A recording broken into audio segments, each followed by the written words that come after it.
ગાય અને બછરાએ કે બળદે ઘાસ મોઢામાં નાખ્યું અને વેણું વાગે, ન બહાર કાઢ્યું ન અંદર ઉતાર્યો. અંદર નાખ્યા પછી મોઢું આમ થઈ ગયું અને વેણું ના સાંભળ્યો તો ઘાસ મોઢામાં એમ ન રહ્યું. ન શ્વાસ લીધો, ન ઉતાર્યું, ન બહાર કાઢ્યું. સ્થિર થઈ ગયા, એવા તન્મય થઈ ગયા, એવા એની અંદર એવા આસક્ત થઈ ગયા કે દેહાનું ભાન ભૂલી ગયા. મીઠા મીઠા નાદ ના દૂરથી આવી આવીને કાને અથડા. નંદનો કુંવર પેલો માખણનો ચોર ગેલો. નંદનો કુંવર પેલો માખણનો ચોર ગેલો. તો આવા વેણુના નાદ, આમાં ગોપીઓનો શું વાંક? મૂકી મૂકી ઘર કામ સૌ ગોપીઓ, અવડા ને સવડા પહેરા. ક્યાંય રાસ થતા હોય આપણા પુષ્ટિ માર્ગીઓ, નીકળ્યા હોય તો 5 મિનિટ તો મને ને તમને ઊભું રહેવાનું મન થાય ને થાય. કેમ? એમાં રસ ઠાકોરજીની લીલાનો છે. જ્યાં ઠાકોરજીનું અનુસંધાન આવે ને મારા વાલા, ત્યાં અંગીકાર આપણો કર્યો છે તો રહેવાય નહીં. અહીંયા રહેવા આવ્યા ને પછી ઘણીવાર કાઇનેટિક લઈને ઓફિસ જતી હોય, તમારું હૃદય આમ આજની તારીખમાં આમ ઢીલું, તો સૌથી વધુ મને દીકરીને વળાવીને સહન ન થાય.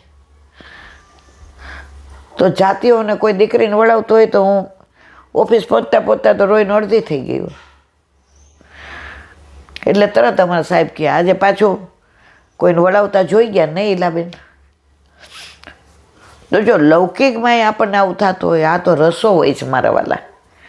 આને લીલા સાંભળીએ ઓચિંતાની અજાણામાં તોય આવું થાય, તો આ તો વેણુના નાદ સાંભળતા હતા ગોપલા ગાયો, બછરા, બળદ ચિત્રની જેમ ચિતરાઈ ગયા અને ઘાસ મોઢામાં રહી ગયું. ન ચાવ્યું, ન ઉતાર્યું, ન બહાર કાઢ્યું. શ્રવણ ભક્તિનું આ અનુપમ ઉદાહરણ છે. બોલો વલ્લભાધીશ.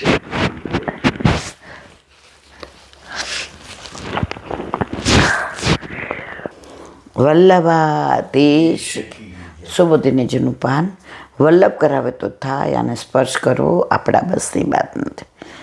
પ્રભુ દ્વારકા પધાર્યા એનું અનુસંધાન ચાલે છે. હવે આગળ પ્રાસાદ શિખરા રૂઢા કુરુનાર્યો દ્વિદુક્ષયા વવૃષુ કુસુમય કૃષ્ણે પ્રેમ વીડા સ્મિત વેક્ષણા. અર્થ, મેલોના ઊંચા ઝરૂખામાં ચડેલી કુરુવંશની સ્ત્રીઓએ ભગવાન શ્રી કૃષ્ણનો પ્રેમ, લજ્જા અને મંદ મંદ હાસ્યથી દર્શન કરતાં કરતાં પુષ્પોની વૃષ્ટા કરી. સુબોધિની છે. શિખરમ, મેલોના સૌથી ઉપર માળના ઝરૂખામાં કુરુનાર્થ, કુરુવંશની સ્ત્રીઓ જે કુળની મર્યાદા વર્ષ ઘરની બહાર નહોતી નીકળતી, ભગવાન અમને જુએ એ માટે એમનું ધ્યાન પોતાના તરફ દોરાય માટે પુષ્પવૃષ્ટિ કરે. છેલ્લે છેલ્લે ઈચ્છતી હતી કે પ્રભુ દ્રષ્ટિથી અમને આશીર્વાદ આપે, પ્રભુ એમના નેત્રોથી અમને આવકારે. હવે કેવી રીતે ધ્યાન ખેંચવું? એટલે પુષ્પની વૃષ્ટિ થઈ એટલે ઠાકોરજીએ જોયું તો રાજી થઈ ગઈ કે નેત્રથી પ્રભુ અમને મળી ગયા.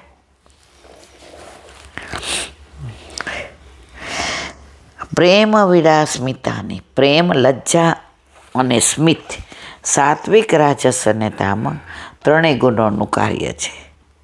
એમાં ઈક્ષણ સહકારી છે. પ્રેમ, લજ્જા આદિ સાથે જેમનું જોવું છે એવી કુરુવંશની સ્ત્રીઓએ પુષ્પવૃષ્ટિ કરી. ભગવાનમાં પ્રેમ અને ભક્તિનું કાર્ય છે. સસ્મિત લજ્જા એ સ્ત્રીનો સ્વભાવ છે અને ઈક્ષણ એમનું જ્ઞાનનું કાર્ય છે. આમ કુરુવંશની સ્ત્રીઓએ વિવિધ પ્રકારે ભગવાનના દર્શન કર્યા.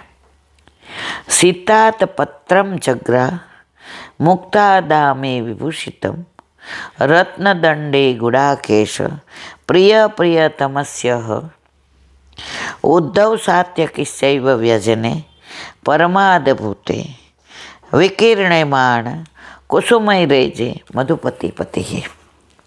અર્થ: પ્રિય અર્જુને મોતીની માળા જેમાં લટકતી હતી એવું રત્ન જડેલા દાંડાવાળું સફેદ છત્ર પોતાના પ્રિયતમ ભગવાનના માથે ધર્યું. ઓલું છત્ર ધરાવે ને એમાં ચારે બાજુ શણગારેલું હોય. અત્યારે આપણે જો શોભાયાત્રા નીકળે એમાં ઘણીવાર હોય છે એવું. અત્યારે બધું ઇમિટેશન હોય, ત્યારે બધું સાચું.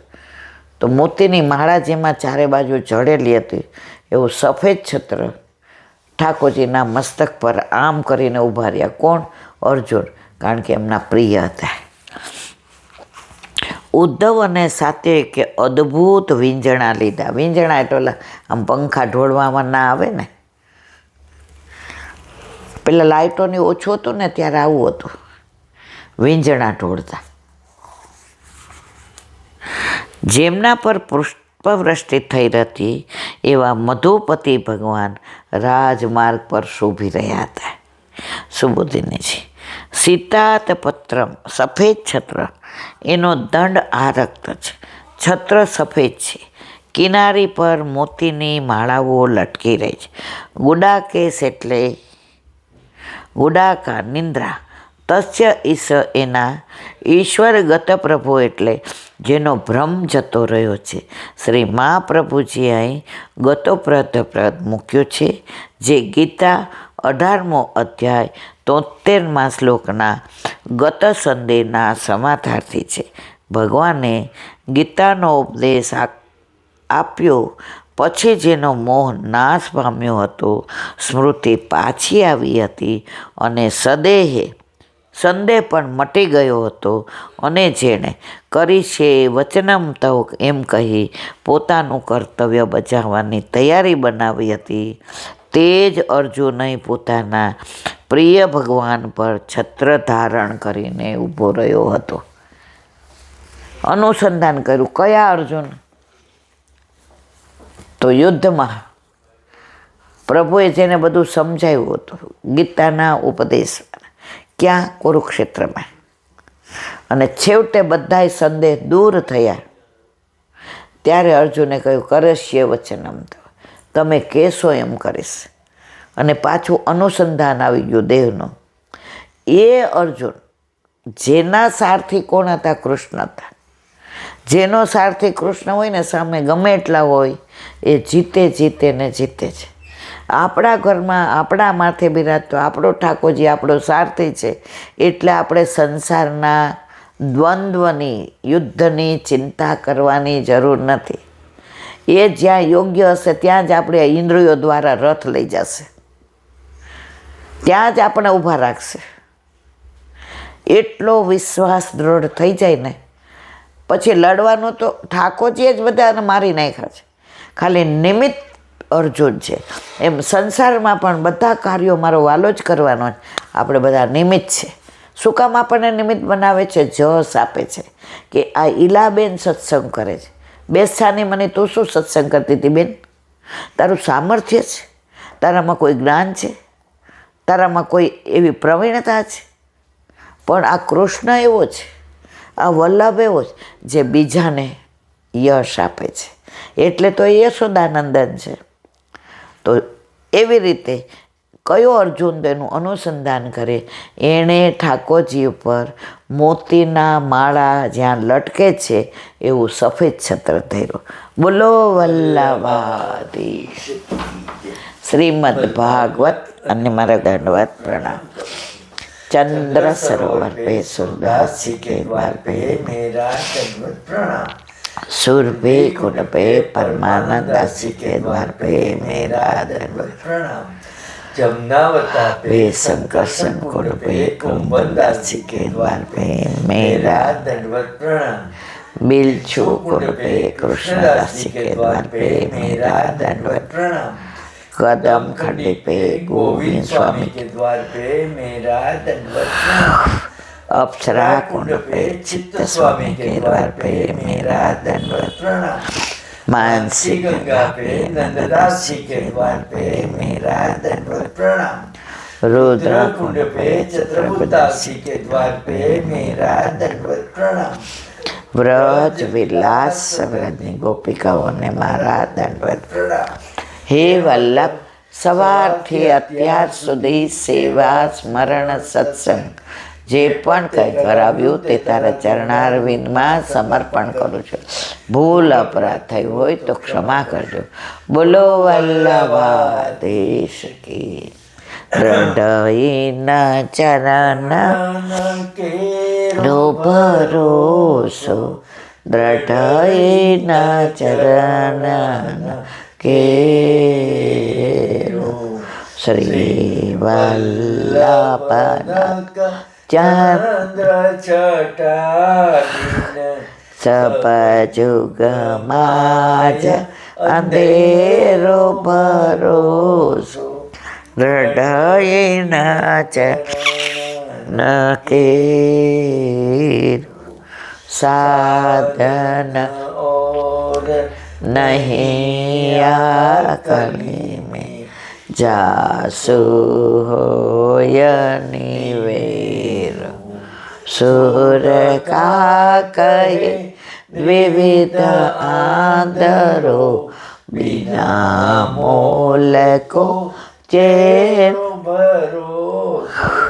दृढ़येना चरण दृढ़येना चरण દૃઢયના ચરણ કેરો શ્રી વલ્લભા. આજનો આ સત્સંગ મારા વલ્લભના ચરણારવિંદમાં સમર્પણ કરું છું. ભૂલ અપરાધ થયો હોય તો ક્ષમા કરજો. આ મારા વલ્લભની વાણી અને ભૂલો એ મારી. બોલો વલ્લભાધીશ કી.